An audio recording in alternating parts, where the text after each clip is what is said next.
Meus queridos, bom dia a todos e a todas. Nós iremos continuar a nossa série aqui de exposição, sobre o Espírito Santo, uma temática extremamente importante para a nossa reflexão, para a nossa compreensão a respeito de quem é Deus. Nós já fizemos aí algumas exposições. Há mais ou menos 3 domingos atrás, eu compartilhei aqui um pouco da ideia do Espírito Santo sendo apresentado e narrado, na história bíblica como o agente criador de Deus, como aquele que sustenta a vida, como aquele que conduz todas as coisas que existem, para que todas essas coisas de fato funcionem em perfeita harmonia com a vontade de Deus. E hoje nós vamos conversar um pouco sobre essa questão do Espírito Santo e os dons. É uma temática bastante interessante para a nossa reflexão, porque nós vivemos num contexto eclesiástico de comunidades evangélicas espalhadas no nosso país, principalmente influenciadas pelo pensamento norte-americano, que tem alguma compreensão, para não falar muita compreensão errada, mas alguma compreensão um pouco equivocada dessa questão do papel do Espírito Santo e dos dons. E aí eu quero conversar isso com vocês nessa manhã, lembrando sempre que nós dependemos da graça de Deus, da atuação do Espírito Santo, para que Ele possa, de fato, ministrar nos nossos corações a verdade do Evangelho de Jesus Cristo. Vamos orar, então, pedindo para que o nosso bondoso e amoroso Deus, de fato, abra o nosso entendimento para que nós possamos compreender o que a palavra de Deus tem a nos ensinar nessa manhã. Deus, nós te damos graça porque até aqui o Senhor tem nos ajudado. Te pedimos, enquanto o teu povo que se reúne nesta manhã, que o teu Espírito ministre aos nossos corações a verdade do Evangelho de Jesus Cristo, Pai. Te pedimos, de fato, que nós possamos desenvolver uma vida e uma espiritualidade cristã que busque os dons do Espírito, Pai. Essa é a nossa oração, em nome de Jesus Cristo. Amém. Bom, meus queridos, então nós vamos conversar sobre essa questão do Espírito Santo e os dons. Se nós analisarmos as culturas mais antigas, por exemplo, na própria cultura grega, ou nos povos que viviam em torno de Israel, era muito comum a prática em determinados ritos religiosos de pessoas que falavam ter uma experiência com o divino, e uma das características ou das consequências que essas pessoas teriam a partir do momento que elas tinham essa experiência com uma determinada divindade, era o êxtase.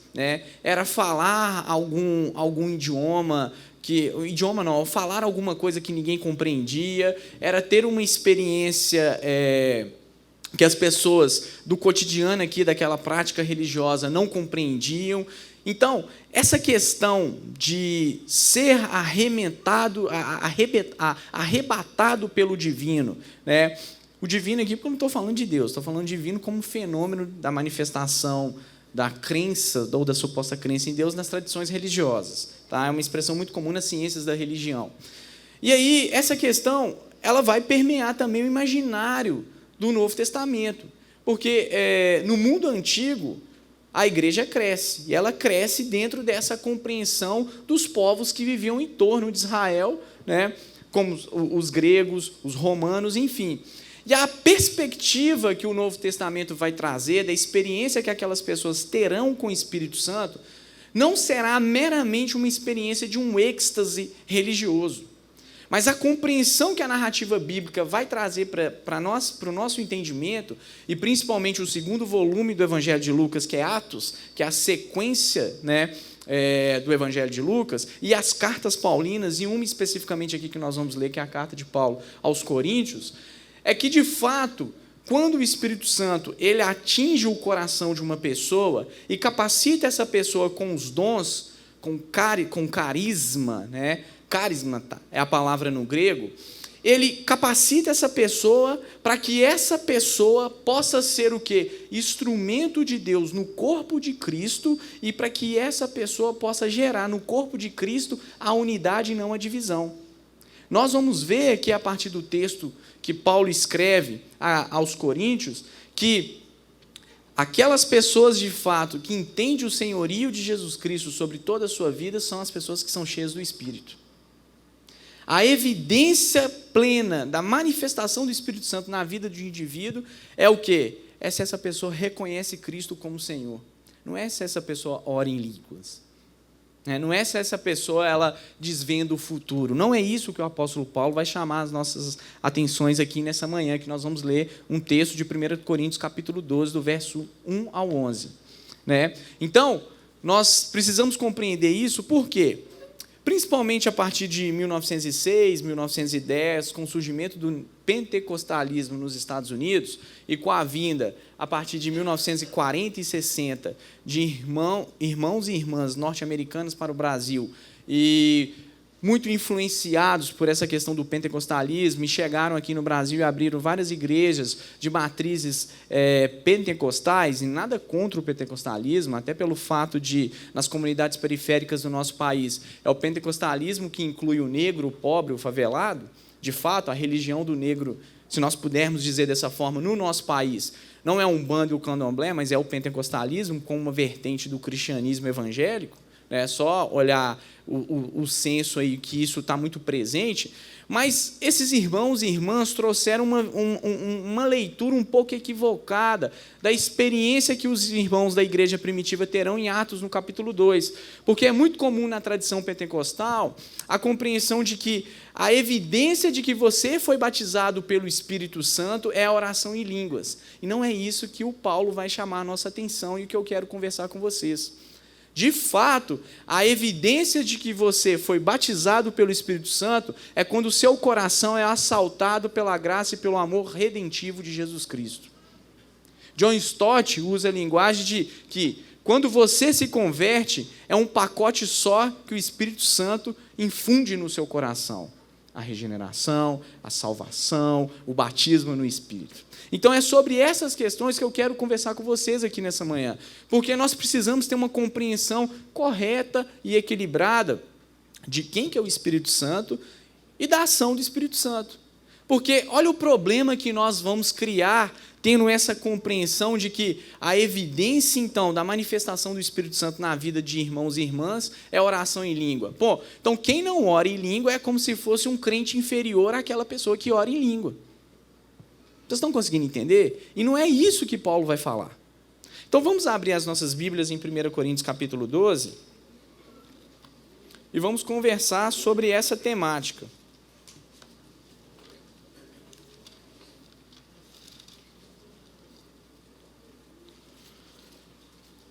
Bom, eu tinha falado para vocês também, há 3 semanas atrás, muitos que eu estou vendo aqui não estavam aqui, que falar sobre o Espírito Santo, gente, é falar da Trindade.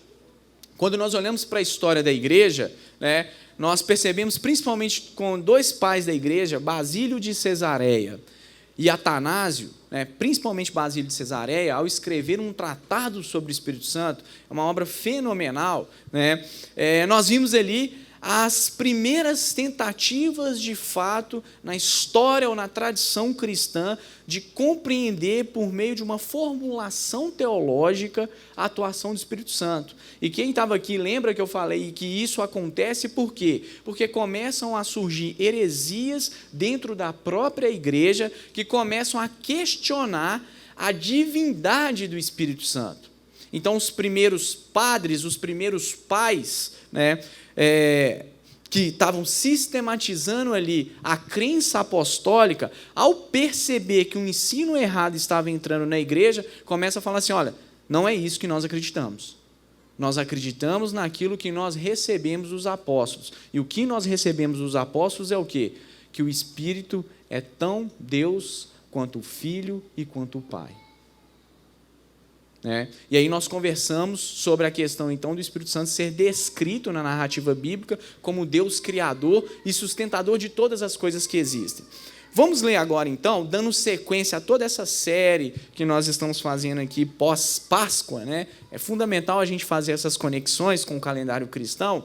O que o apóstolo Paulo tem a nos ensinar? Então, olha só o que está escrito na carta de 1 Coríntios, capítulo 12, a partir do verso 11, diz assim: a respeito dos dons espirituais, não quero, irmãos, que sejais ignorantes.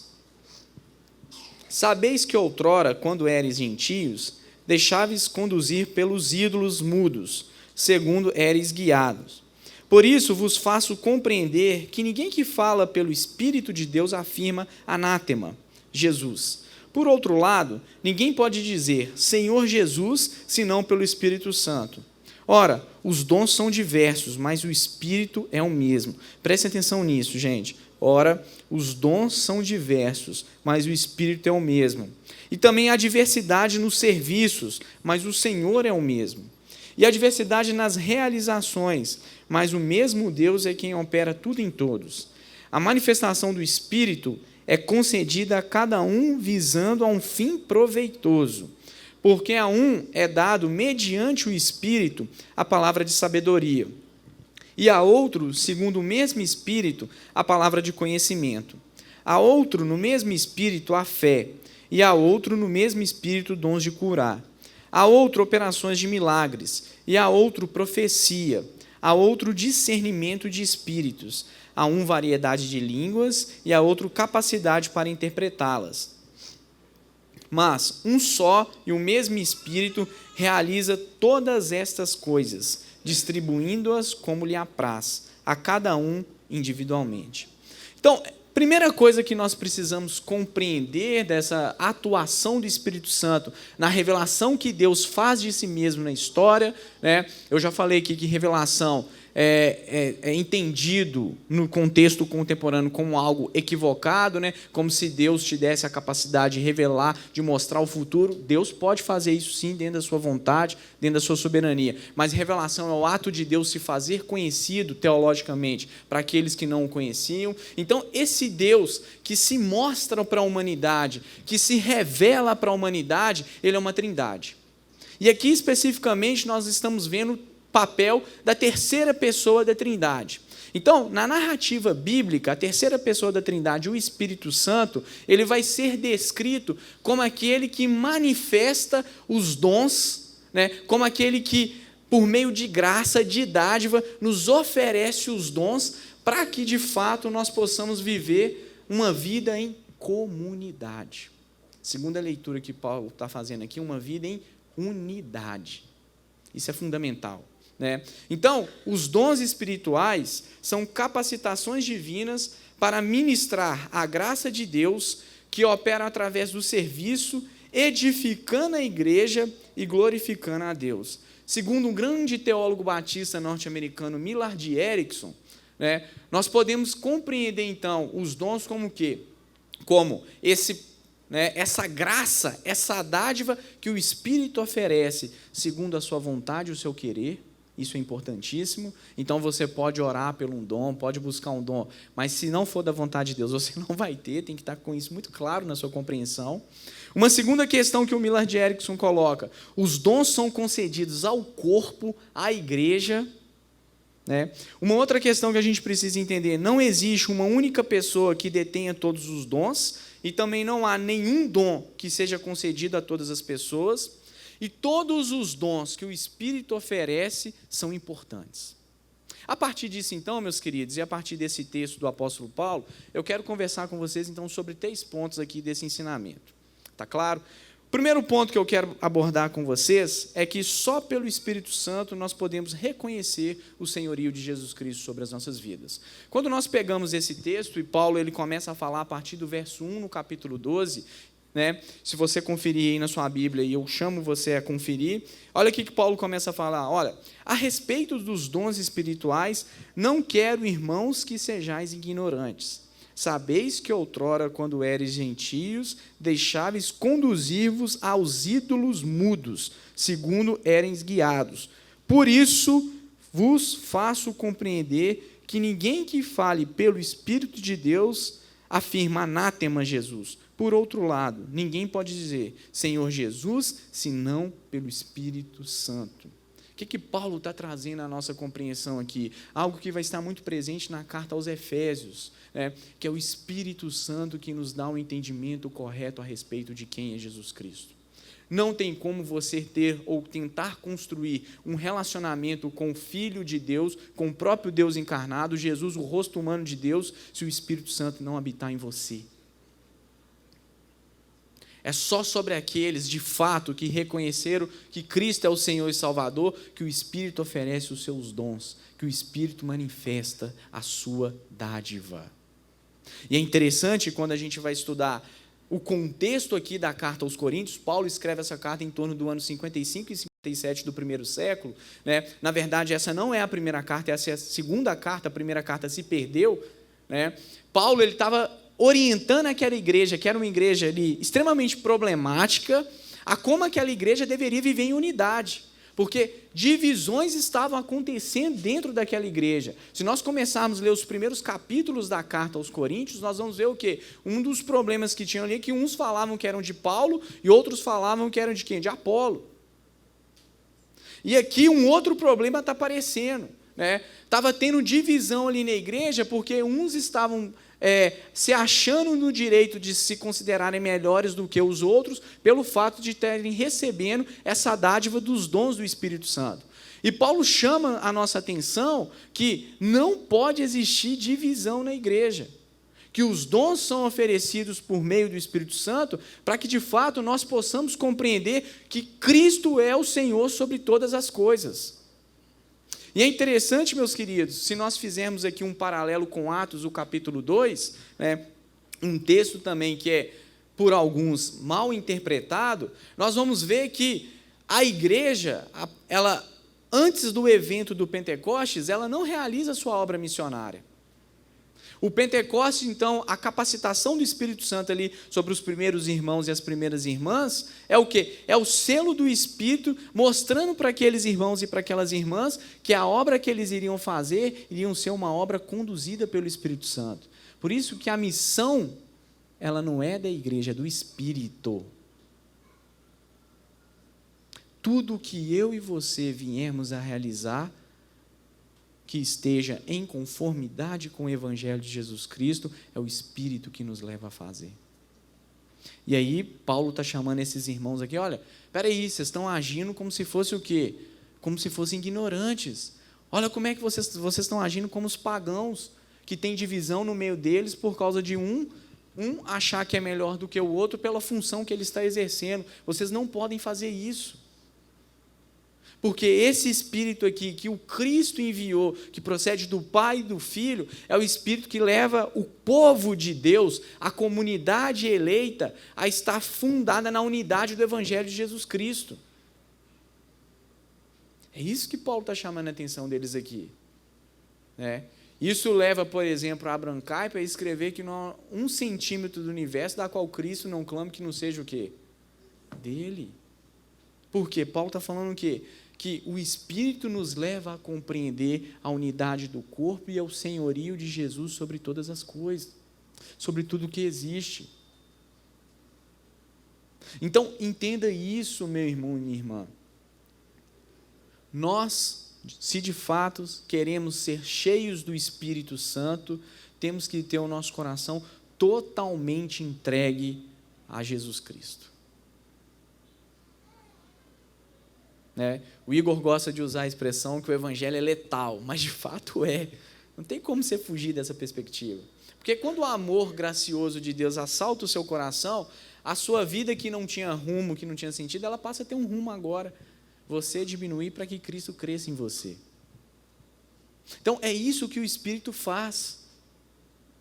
O Espírito, ele ministra nos nossos corações as obras de Jesus Cristo, o amor, a fé, a esperança, a regeneração, a justificação. Deus olha para a nossa vida agora e vê que o sangue de Jesus está sobre a nossa vida, e isso acontece porque o Espírito entrou no nosso coração e nos declara justos. Essa é a compreensão reformada. Isso é mérito de Cristo, isso é papel do Espírito. Se você quer ser espiritual, seja humano da forma como Cristo foi humano. Jesus, a todo momento, tudo o que ele fazia na condução do Espírito Santo. Não existe vida cristã sem o relacionamento com o Espírito. Por isso que a gente sempre fala, quando vai dar cursos de missões, ou falar em algum culto de missões, a missão, ela acontece não pelo esforço de uma determinada pessoa. Não que isso não seja importante, mas ela acontece porque o Espírito quer fazer missão. Deus é um Deus missionário. O ato de Deus se revelar numa trindade, numa comunidade de amor, o Pai, o Filho e o Espírito Santo, mostra o quê? Que Deus está conduzindo a história para o seu plano, para o seu propósito. Nada acontece por acaso. Talvez nesse mundo caótico que a gente está inserido, nesse mundo consumista, e outro lado niilista, hedonista, enfim, a gente possa olhar para a realidade e perceber que parece que Deus não conduz a história, porque o mal parece que em todo momento ele ganha do bem. Mas, meus irmãos e minhas irmãs, a história está sendo conduzida pelo Espírito. Deus vai levar a história para onde Ele quer levar. E nós já sabemos qual que é o fim da história, no meio da história, na prolepse de Deus, na antecipação, quando Cristo entra na história, morre no meio da história e ressuscita e mostra para mim e para você como vai ser o final. E quem gera essa compreensão no nosso coração? O Espírito Santo. Quando a gente vai estudar, quando nós vamos ler as obras, os livros, né, seja de diários de bordo, ou livros mesmo dos grandes homens e mulheres de Deus, né, como Jonathan Edwards, entre outros, a gente vai perceber William Wilberforce, William Carey, entre outros, né, nós vamos perceber que esses homens eram pessoas e mulheres que buscavam, todo momento, ter um relacionamento com o Espírito Santo. A todo momento, você pega Jonathan Edwards, ele fala que, olha, as coisas que eu faço na dependência do Espírito. Tudo que eu e você viemos a realizar, não é através do nosso esforço ou da nossa capacidade. Deus pode usar isso, né, o dom que Ele te deu, enfim. Mas você faz porque o Espírito te leva a fazer. E o Espírito nos leva a compreender que Cristo é o nosso Senhor, que Cristo é o nosso resgatador, é o nosso redentor.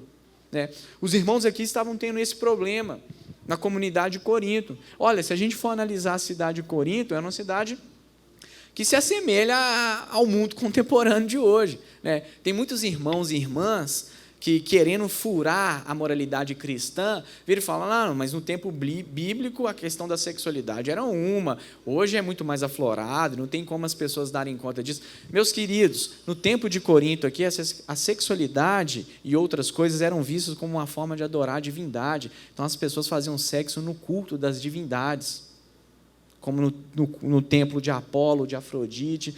Não tem nada novo debaixo do sol. Aí, diante desse contexto aqui, né, de politeísmo, de uma cultura totalmente hedonista, relativista, a igreja do Senhor está sendo firmada, está sendo estabelecida, e Paulo vira e fala para os irmãos, olha, diante de tudo que vocês estão vendo aí, de todas essas experiências, esses êxtases, lembre-se que Cristo é o Senhor da sua vida. Lembre-se que o Espírito que é enviado pelo Filho, ele é enviado para que nós possamos ser uns no corpo de Cristo. O Evangelho aqui nos chama a compreender a unidade. Por isso que uma das categorias teológicas que a gente fala da igreja de Deus é que a igreja é una. Né? E aí a gente entende, então, isso que Paulo está falando no verso 3. Olha só. Por isso vos faço compreender que ninguém que fala pelo Espírito de Deus afirma anátema Jesus. Não tem como você falar que você está falando pelo Espírito de Deus se você falar algo que é contrário ao Cristo. É incoerente. É isso que os pais da igreja viraram para um cara chamado Montano e falaram com ele, Montano. Você está interpretando aí o Espírito Santo totalmente errado. Montano achava, como eu falei, que ele tinha a última revelação do Espírito Santo.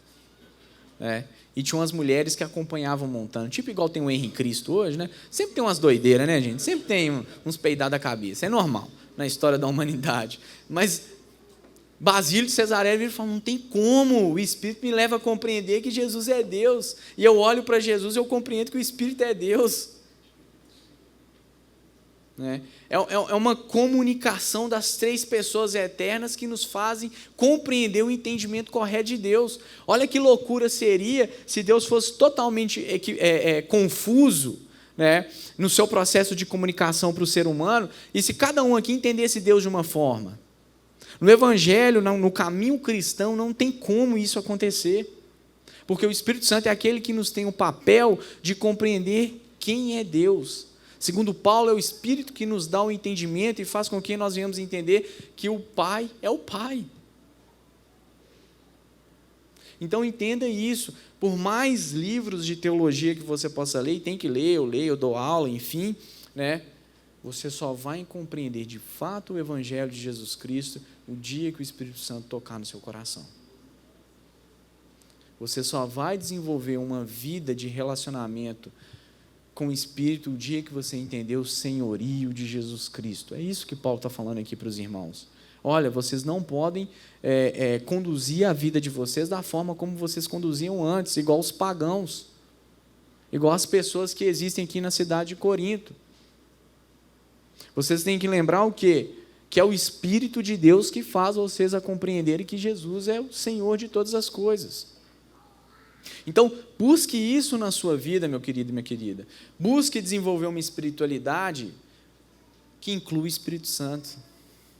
Ore, leia a Bíblia. Né? Toda vez que você for ler a Bíblia, peça para que o Espírito Santo ilumine a sua compreensão. Né? Peça para que o Espírito Santo revele as verdades do Evangelho ao seu coração. Né? Conhecimento por conhecimento não traz salvação, meus queridos. Não traz vida com Deus. Eu tive aula com vários doutores em teologia que não acreditavam em nada da Bíblia. Em nada. Pegava a Bíblia e jogava no lixo. O que faz você conhecer a Deus e ter relacionamento com Deus é o toque do Espírito na sua vida. Busque isso. Se você quer entender a vontade de Deus, o papel que Deus chama você a cumprir, a realizar, estabeleça um relacionamento com o Espírito. Ele vai te conduzir, Ele vai te guiar. É aquilo que está no Evangelho, a obra que Cristo começa na sua vida, Ele termina. Então, desenvolva uma vida cheia do Espírito. Nesse sentido, a gente tem muito que aprender com os puritanos, que eram pessoas que faziam um bocado de coisa, mas tinha um ponto que é fundamental: eles buscavam ter uma vida cheios do Espírito. Quando a gente vai estudar a história dos avivamentos cristãos, principalmente do século XVII, século XVIII, a gente vai ver o que? Os avivamentos aconteciam a partir da pregação da palavra, e aquelas pessoas eram cheias do Espírito.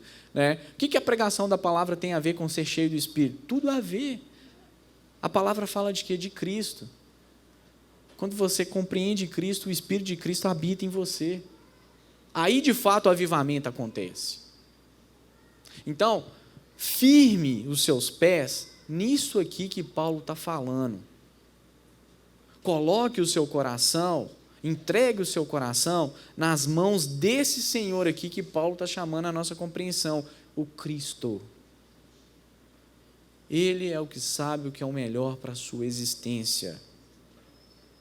Olha a crise que o mundo se encontra hoje, crise de representatividade, crise política, porque as grandes nações não buscam mais a construção de um interesse comum, algo que era muito presente pós-Segunda Guerra Mundial, então a ONU foi criada, entre outras coisas, para estabelecer isso. Agora é cada nação por si. Há uma falência no ideal utópico de unidade de todos os povos para a propagação dos direitos humanos. Há um niilismo tomando conta da sociedade europeia. Há um hedonismo tomando conta da juventude, e para muitos o que sobra é o vazio. Mas o que eu quero te falar, o que sobra não é o vazio, o que Deus tem para nós é o quê? É sermos cheios do Espírito, porque é aí que nós vamos encontrar o ponto existencial para a nossa vida, a questão fundamental da nossa vida, que é adorarmos a Deus aonde quer que a planta dos nossos pés venha pisar, com todas as consequências que isso pode trazer. Então, se lance nisso, leia a Bíblia toda vez como se fosse a sua história de vida. Coloque o seu coração nessas histórias e deixe que Deus conduza a sua vida. O segundo ensino, então, que eu quero falar, nós vimos aqui Paulo ele falando dessa questão do senhorio de Jesus Cristo e que nós só podemos compreender e usar os dons debaixo do senhorio de Jesus Cristo. Nós vimos aqui que é o Espírito Santo que nos leva, de fato, a reconhecer Cristo como Senhor. Isso está muito presente aqui no verso 1 ao verso 3. A segunda questão, então, que eu quero mostrar para vocês é que os dons são diversos, mas existe um único Deus. Se nós irmos aqui no verso 4, diz assim, confere aí na sua Bíblia. Ora, os dons são diversos, os carismas são diversos, mas o Espírito Santo é o quê? O mesmo. Verso 5, então há diversidade nos serviços, mas o Senhor é o mesmo.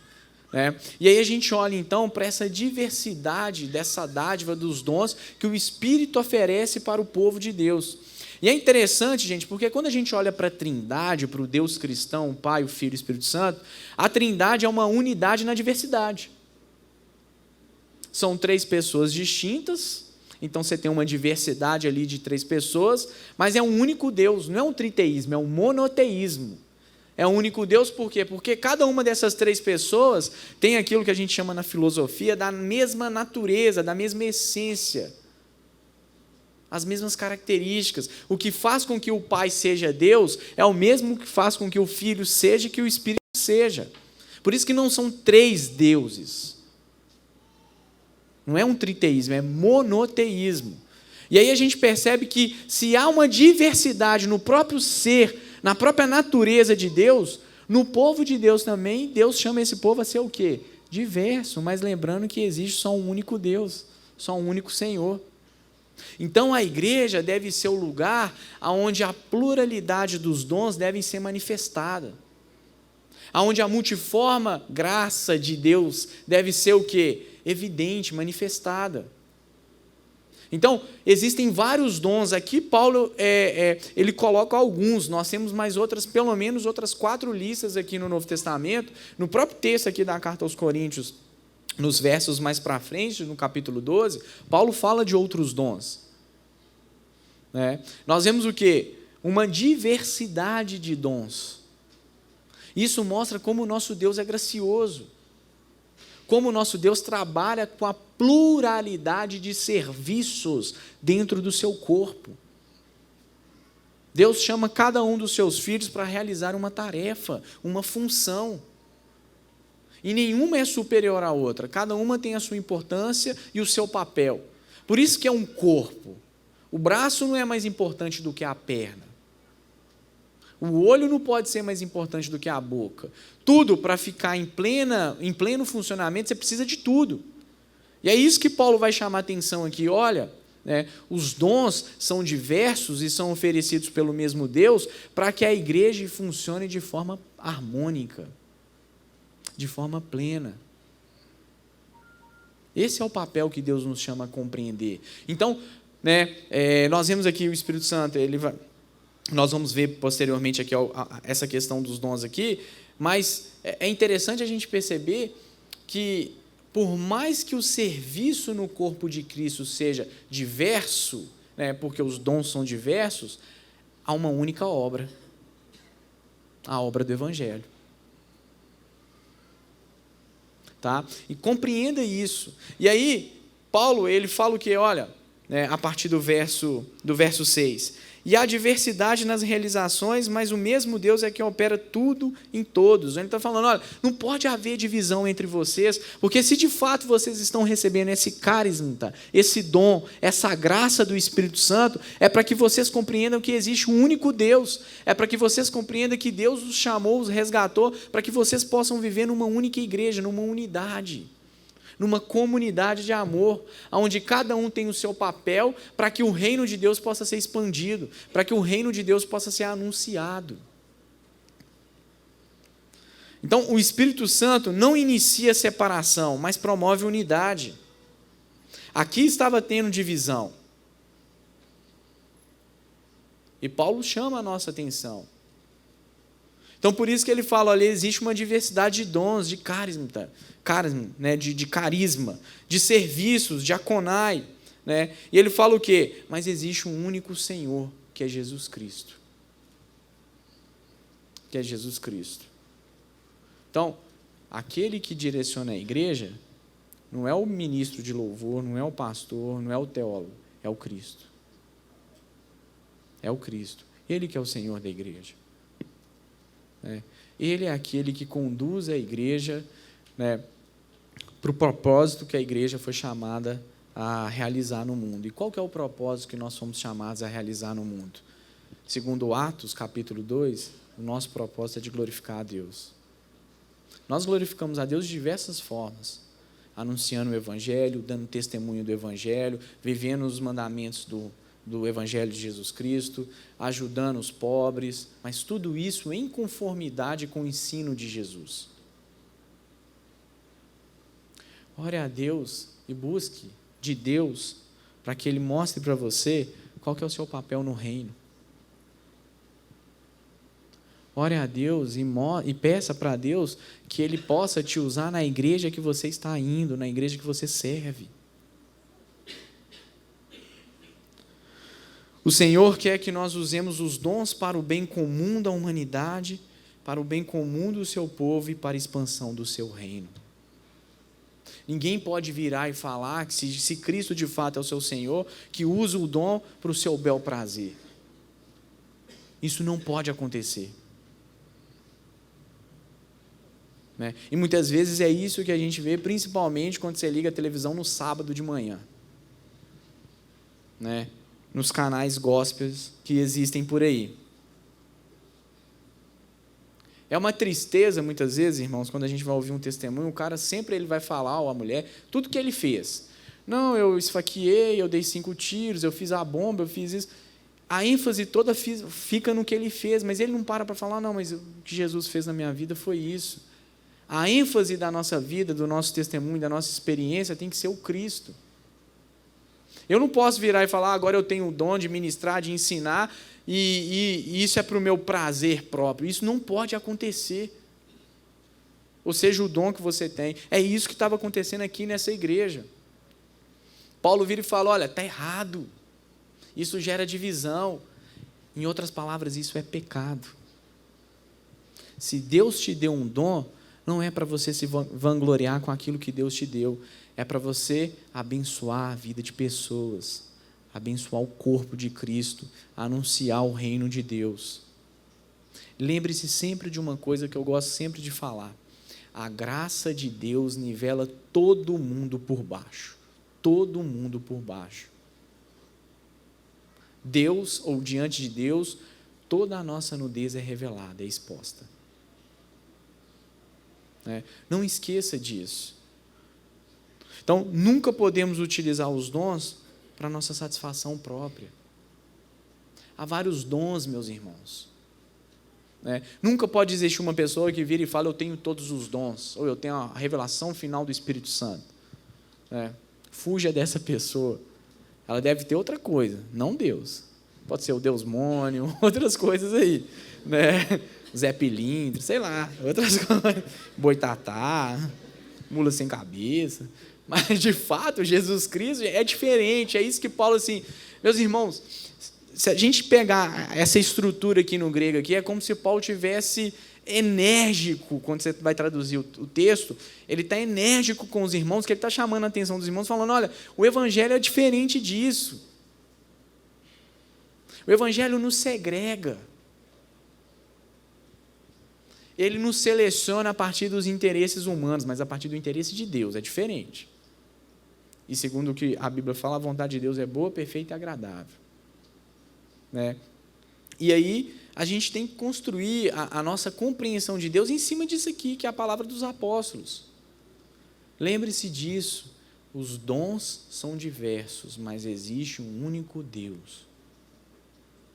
Se Deus te chamou para missão, se Deus te chamou para evangelizar na universidade, se Deus te chamou enquanto médico para você ministrar na vida das pessoas a bondade, o amor, lembre-se que quem te fez realizar todas essas coisas é o Espírito de Deus. E você não pode se vangloriar com essas coisas. Você tem que colocar o seu joelho no chão, abrir o seu coração diante de Deus e agradecer, pela graça de Deus que foi manifestada na sua vida. Os dons são graças, meus irmãos. Olha como é que o nosso Deus é maravilhoso. Nós éramos inimigos de Deus, nós estávamos distanciados de Deus, Cristo nos resgatou, nos levou para a sua família e agora nos convida para fazermos parte da sua obra, que é o quê? Redimir toda a criação. Olha que beleza isso. Olha que coisa maravilhosa. Se a gente pegar, por exemplo, literatura dos filósofos franceses, na década de 60 na França, eles achavam que a vida, por exemplo, muitos deles, o existencialismo ateu, que a vida não tinha sentido, que não tinha propósito. Mas a gente lê para o Evangelho, a gente vê uma outra direção para a nossa existência. Por mais que alguém vire para você e fale que a sua vida é um fracasso, que não tem propósito, lembra que Paulo está te chamando aqui a mostrar que Deus vira para você e fala que há um propósito na sua vida. Há um sentido na sua existência. Há uma direção que Deus te chama a trilhar. A direção do amor, meus queridos. É aquilo que Agostinho falava, do caritas, do amor de Deus. É essa direção que Deus nos chama a caminhar. Nós só podemos saber o que é o amor porque Cristo nos amou. Então, nós estamos aqui num corpo, numa comunidade de fé, nós temos que entender que cada um tem um serviço aqui. Cada um tem um papel aqui. E uma comunidade, ela tem que incentivar mesmo os dons e os serviços para que todas as pessoas desenvolvam o seu ministério para a glória de Deus. Não é essa a compreensão reformada? O sacerdócio universal de todos o quê? Os crentes. Então você tem um papel no reino de Deus. Busque isso. Todos nós temos um papel. Todos nós somos chamados a servir de alguma forma. Mas lembre, há um único Senhor. E isso é forte, né, gente? Porque como a gente está numa sociedade muito pluralista, onde que as pessoas acreditam muito nesse relativismo de crenças, nesse relativismo epistemológico de conhecimento, quando você vira e fala para uma pessoa que há um único Senhor, a pessoa se sente ofendida com aquilo, Principalmente a pessoa ela tem o coração dela numa crença religiosa específica, automaticamente quando nós estamos querendo dizer aqui que existe um único Senhor, nós estamos querendo dizer que os outros supostos senhores que existem são o quê? Que Paulo vai falar aqui? Ídolos. Na mesma carta aqui de Paulo, ele fala que esses outros supostos senhores são o quê? Demônios. Mas essa é a palavra do Evangelho. Não são todos os caminhos que vão te levar a ter a experiência com o Espírito Santo. Não são todos os caminhos que vão te levar a ter os dons do Espírito. É o caminho do Cristo. É o caminho do Evangelho. Paulo está chamando a atenção dos irmãos, olha, existem várias crenças aí, existem várias experiências de êxtase com o divino aí, mas não é essa que eu ensinei para vocês. A que eu ensinei para vocês é a experiência com Cristo, que faz com que vocês sirvam no corpo para que a unidade do povo de Deus prevaleça e para que as outras pessoas possam olhar para dentro desse corpo unido e perceber que algo diferente há no meio de vocês. Esse é o papel da igreja. Quando a gente pega o final do capítulo 2 de Atos, e estava lá que o Senhor ia acrescentando diariamente aqueles que iam sendo salvos, no próprio texto de Atos fala o quê? Que aquela igreja ela caiu na graça daquela sociedade. Ela não caiu na graça porque ela era boazinha e aceitava todos os tipos de comportamento. E isso é falácia lógica, tá, gente? Ela não caiu na graça por causa disso, não. Mas ela caiu na graça porque ela queria viver o Evangelho de Jesus Cristo dentro daquele contexto. Para ilustrar isso, quando a gente pega um texto que quase entrou no Novo Testamento, a Didaquê, e posteriormente um texto do 2º século, esse não quase entrou não, mas a Didaquê sim, a carta de Ogneto, quando a gente pega a Didaquê, por exemplo, que era um ensino de como os primeiros cristãos deveriam viver, você percebe ali que aqueles primeiros cristãos encarnaram de fato a mensagem do Evangelho aonde quer que a planta dos seus pés pisavam. Na carta ao Diogneto, que foi escrita por um imperador romano que estava perseguindo os cristãos no 2º século, o ensino que tem lá, o questionamento, olha, por que, imperador, você nos persegue se a gente contribui para o bem, a gente não fala mentira, não há brigas no nosso meio? Diferente de hoje, né? Infelizmente. Mas está lá, é um documento da igreja. Né? Então, por isso que aquela igreja caiu na graça, com todos os problemas que ela tinha. E que vai ter, porque a igreja é feita de pessoas. É por isso que na linguagem de Calvino, a gente está aqui na igreja o quê? Militante, nós estamos ainda militando pelo Evangelho. Os irmãos e as irmãs que já foram dessa para melhor, estão na igreja triunfante, que estão triunfando com o Senhor já a graça da eternidade. Tá certo? Agradeça a Deus pelo Espírito ter alcançado a sua vida. E aí a última coisa que eu quero falar, então, o terceiro ponto, é que o Espírito Santo distribui os dons de acordo com a sua vontade. No verso 8, então, do capítulo 12, Paulo ele começa a ilustrar, a falar aqui de alguns dons. Tá?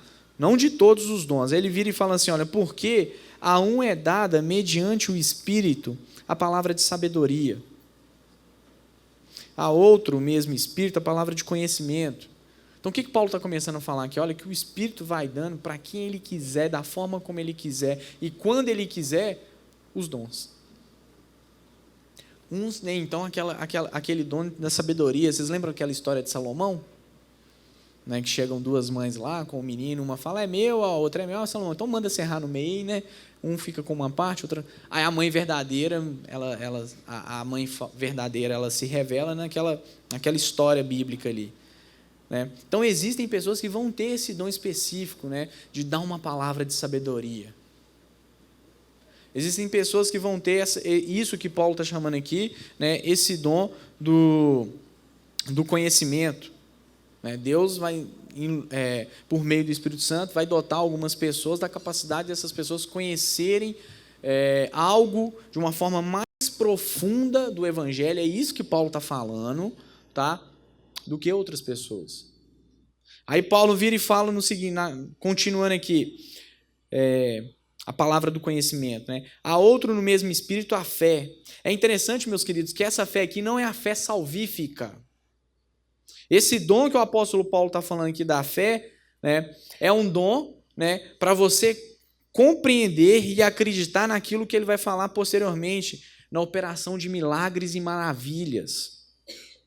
Porque quando a gente pega na história da igreja primitiva, os apóstolos eles realizavam determinadas obras sobrenaturais. E aquela comunidade era chamada a acreditar naquilo. Então, esse dom aqui da fé é o dom do conhecimento do poder de Deus. O Evangelho diz que se você tiver fé, você pode o quê? Remover o quê?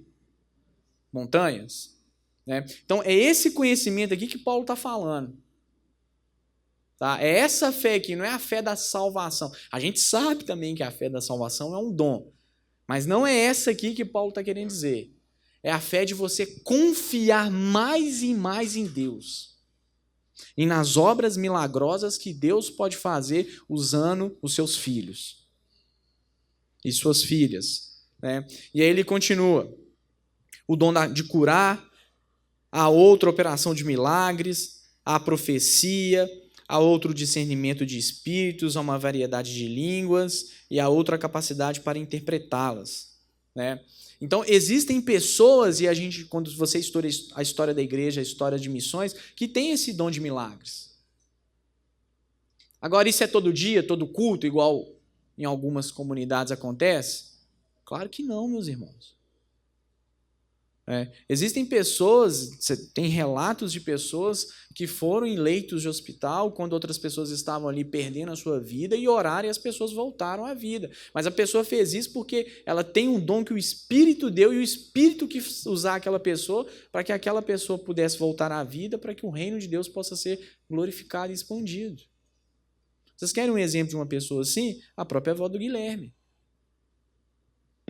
Né? Quando você conversa com ela, ela conta. E não é mentira. Várias e outras pessoas no reino de Deus. Tá? E aí, Paulo ele vira e fala.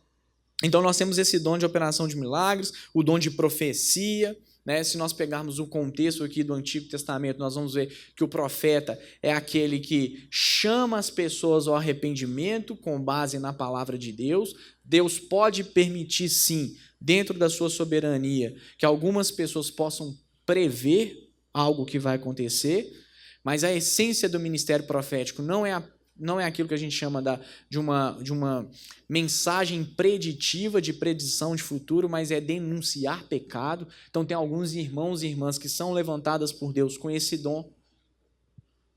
E aí, Paulo continua, então. Mas o mesmo, os dons de curar, outros operações de milagres, verso 10, há outro profecia, há outro discernimento de espíritos, há uma variedade de línguas, aqui dá um problema.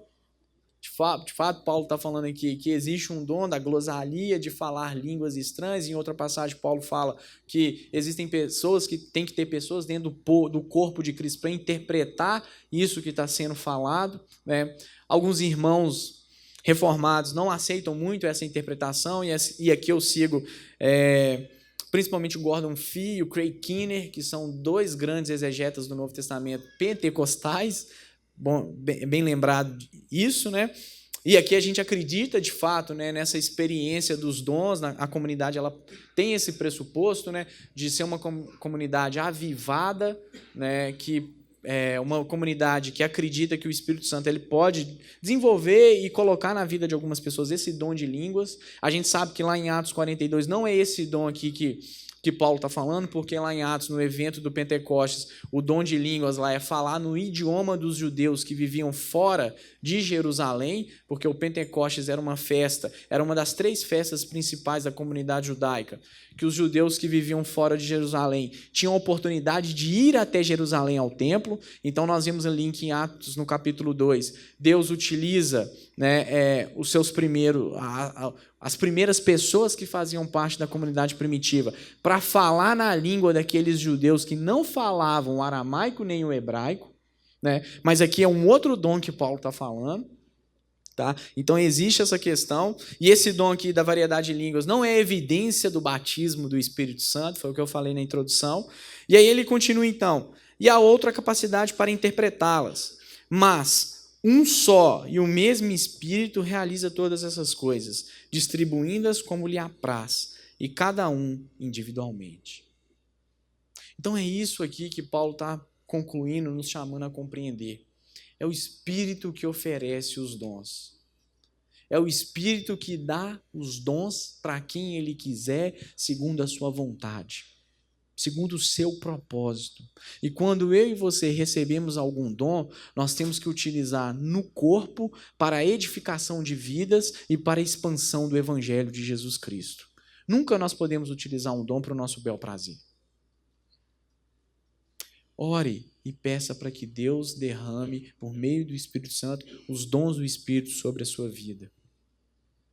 Busque esses dons. Paulo nos chama a orar para que nós possamos ter, né, os dons. Paulo ele nos está nos ensinando aqui que é o Espírito que concede esses dons aos eleitos. E não só isso, ele sustenta o povo de Deus de modo soberano. A pluralidade de dons é saudável para a igreja. Você já viu aquela igreja que o pastor é extremamente centralizador? Que tudo que você vai fazer você tem, é mais burocrático do que, né, o Estado, do que o serviço público. E aí isso você mata as pessoas, você mata o dom das pessoas, você mata a diversidade do corpo. O corpo tem que ser diverso. As pessoas numa igreja elas não podem ser estritamente igual ao pastor ou à liderança. Elas têm que seguir um ensino bíblico, mas tem que ter uma diversidade, meus irmãos e minhas irmãs. Isso é saudável. Isso traz vida para o corpo.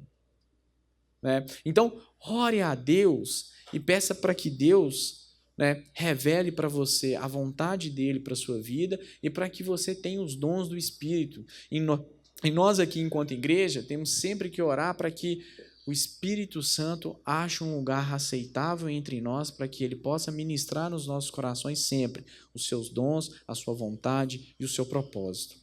E aí eu termino então com uma frase de um pequeno trecho aqui de Jonathan Edwards, né, que está vamos dizer assim, está sendo redescoberto hoje, nos últimos anos, na teologia evangélica. Ele dizia assim, falando do Espírito Santo, da atuação do Espírito Santo, olha, pode-se observar que desde a queda do homem até os nossos dias, essa obra de redenção e seus efeitos tem sido realizada principalmente por notáveis comunicações do Espírito de Deus.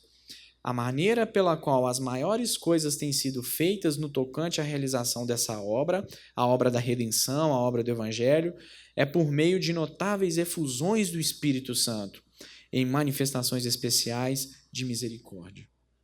É isso que o Espírito faz. Desenvolva uma espiritualidade, uma vida com o Espírito. Ore todos os dias, leia a Bíblia, participe dos sacramentos, participe da comunidade de fé, realize boas obras como consequência da sua fé, né? Viva o Evangelho aonde quer que a planta dos seus pés possa pisar. Vamos orar?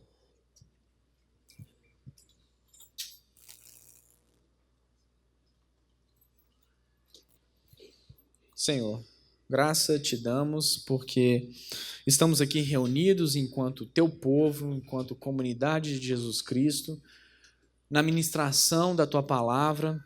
Te pedimos que a tua palavra possa confrontar nossas vidas, Pai. Que de fato o teu Espírito ache um terreno fértil nos nossos corações e tatue nos nossos corações o senhorio de Jesus Cristo sobre todas as coisas. Te pedimos, Pai, que nós possamos buscar os dons do Teu Espírito, que nós possamos compreender que Cristo é o Senhor, que existe um único Deus e que nós somos enviados pelo Senhor ao mundo, enquanto cristãos, enquanto igreja, para anunciarmos o Teu Evangelho, Pai. Faz com que cada um aqui possa entender que a obra não é nossa, mas é do Teu Espírito. Derrame o teu poder de forma especial sobre o teu povo que se reúne aqui nesta manhã, Pai. Em nome de Jesus. Amém. Amém.